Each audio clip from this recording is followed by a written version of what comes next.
Good evening again. I would like to just reiterate welcome and thank you for being a great audience. Tonight, the blue and the gray that the children have been asked to wear tonight represents our country's Civil War. Both the 5th grade and the 6th grade, obviously, last year had this important study when they did learn this in class about the struggle between the beliefs of the North and the South.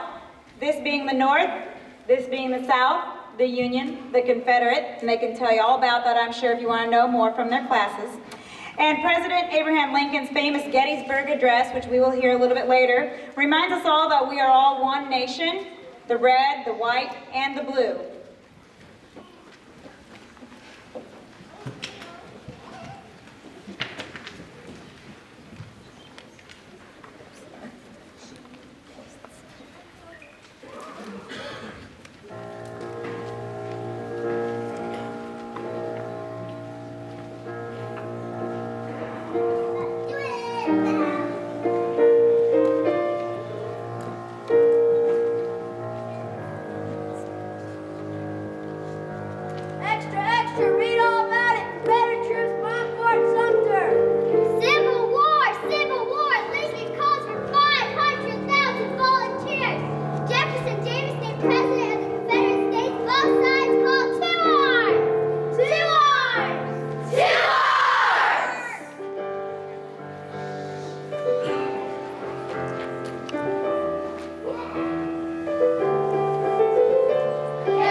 Began in the spring of 1861. Its conclusion brought to an end 3 heated controversies about the future of our country. At first, it meant that there would forever be a permanent union of states. Second, the Civil War determined that our country would have a strong federal government instead of powerful individual states held together by a weak federal government.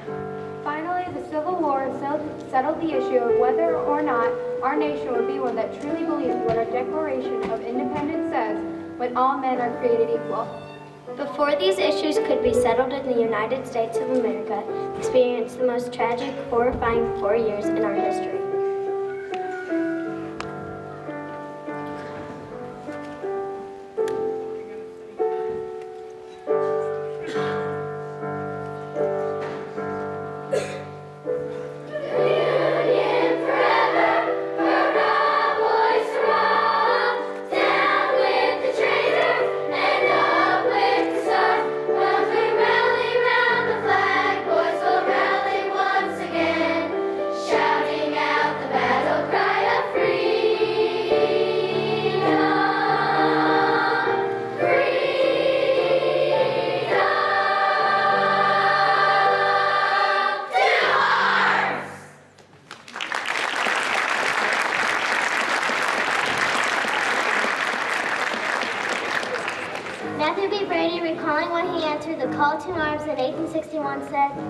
The spirit in my feet said go, and I went. Union soldier Oliver Holmes Jr. wrote in a letter 20 years after the war. So hundreds and thousands of young people from the North and the South hurried to enlist. No one wanted to miss out of all the excitement. However, it didn't take long for the new soldiers to discover that the life of a soldier wasn't all that it was cracked up to be on a recruitment poster. Writing to his home in Pennsylvania, teenage soldier Oliver Wilcox Norton summed up a typical day in the Civil War training camp. First thing in the morning was drill, then drill again, then drill, and a little more drill, then drill, and lastly drill. Between drills we drill and sometimes stop to eat and have roll call.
soldier's fare is very rough, the bread is hard, the beef is tough. If they can stand it, it will be through love of God and mystery. The boys say that our grub was enough to make a mule dessert and make a hog wish he'd never been born. Sitting by the roadside on a summer's day, chatting with my messmates, passing time away, lying in the shadows underneath the trees. Goodness, how delicious, eating goober peas. Peas, peas, peas, peas, eating goober peas. Goodness, how delicious, eating goober peas.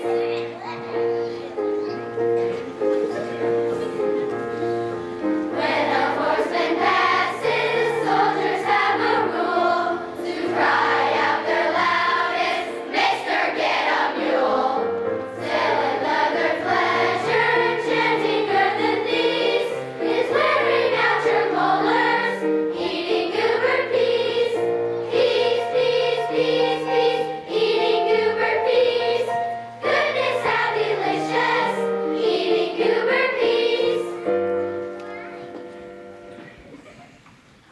I think my song has lasted almost long enough. The subject's interesting, but the rhymes are mighty rough. I wish the war was over and free from cracks and fleas. We'll kiss our wives and sweethearts and gobble goober peas. Peas, peas, peas, peas, eating goober peas. Goodness, how delicious, eating goober. Man, we hate those things. Peas, eating goober peas.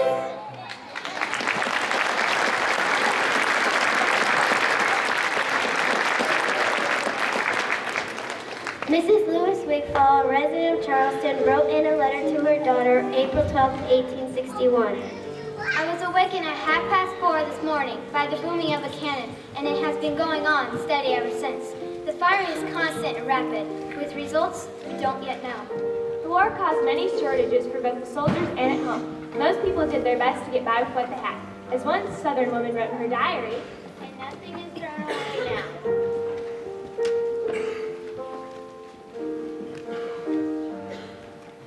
She proudly described how she turned a pair of old coat sleeves into shoes.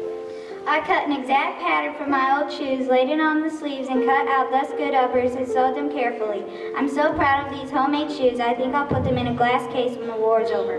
The war was difficult for everybody, including the women who became nurses or those who stayed at home and did their best to hold families together in the worst of times.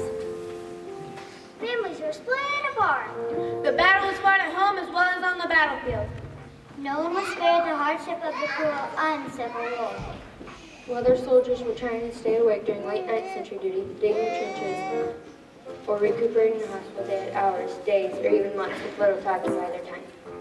One of the soldiers' greatest weapons against boredom was music. They played fiddles, harmonicas, and banjos. They sang sentimental ballads while gathered around the campfire. They whistled their favorite tunes as they cleaned their weapons or dug their latrines.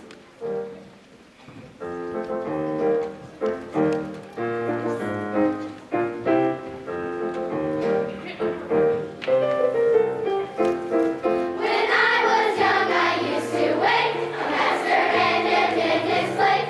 Pass the jug when he got dry. Brushed away the blue tail fly. Jimmy crack corn and I don't care. Jimmy crack corn and I don't care. Jimmy crack corn and I don't care. A master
wrote to her husband in 1852. Dear husband, I write you a letter to let you know my distress. My master has sold Albert to a trader on Monday, court day, and myself and other child is for sale.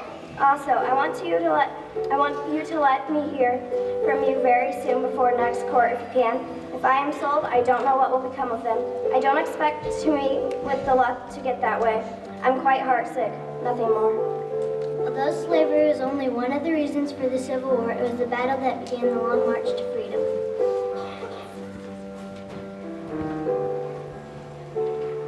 Many African Americans, more than 180,000 in all, both free and slaves, in the North and the South actually fought as soldiers in the conflict. 40,000 were killed. My name is Frederick Douglass, and let me tell you this. Once let the black man gets upon his person, last letter, U.S., let him get a eagle on his button, and musk on his shoulders, and bullets on his pockets, for there is no power on earth which can deny that he has earned the right to citizenship in the United States. I am President Abraham Lincoln, and I do declare formally that of January 1st, 1863, all slaves shall be thenceforth and forever free. No one actually wins a war as uncivil as the American Civil War. A Confederate General John C. Breckinridge remarked while attending a dinner party in Richmond, Virginia. I have asked myself more than once tonight, are you the same soldier staring down at the faces of all those dead soldiers, just lying there on that awful battlefield with their eyes wide open? Is this the same world? Both sides are growing tired. We're left solely and exclusively to the armies. I believe peace would be made before Christmas. The Civil War cost 620,000 lives. Hundreds of thousands more were wounded, and the lives of millions of people were taken. And although a surrender was signed at a courthouse in a public house in 1865, Slavery ended, the Union preserved. In many ways, the struggles of the Civil War continue even today. And songs of the era continue to stir with fervor and passion in all the hearts of patriotic Americans.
Our fathers brought forth on this continent a new nation, conceived in liberty and dedicated to the proposition that all men are created equal.